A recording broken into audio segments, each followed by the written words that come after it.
In there. In just about 8 hours, the Lunar Prospector ends its 18-month mission by crashing into the moon's surface. Unintentionally. High-tech business reporter Jim Goldman says this out-of-the-world event is perfect for the World Wide Web, and he has the story from our San Jose News Center. The Mars rover may have been the first interstellar internet event, a sort of out-of-this-world, World Wide Web. Well, now it's the Lunar Prospector's turn. We were surprised at the numbers that we were getting.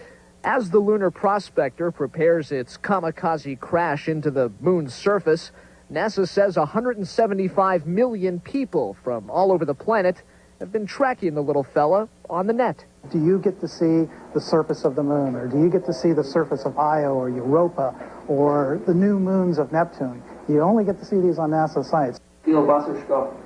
The interest in Prospector has stretched all over the globe. But why? A lot of people have been following it as it's been circling the moon and making its discoveries. So we figured a lot of people would want to be with it when it ended. And liftoff. Now, since Prospector's blastoff, it has tried to prove whether there's water on the moon. Now, if there is, and the crash kicks up enough ice crystals to prove it, that could make setting up a moon colony much more practical. If you have fuel on the moon versus just bringing all your fuel from Earth, that's a factor of 20.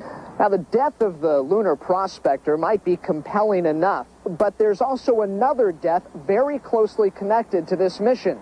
The ashes of astronomer Gene Shoemaker are also on board. Shoemaker, of course, the co-discoverer of the famous Shoemaker-Levy comet. It eventually slammed into the surface of Jupiter. Now it's Shoemaker's turn to slam into the surface of the moon. And this may sound a little grim, but while Shoemaker was alive, his one regret was that he never got a chance to make it to the moon himself. Well, now he becomes the first person ever to be laid to rest.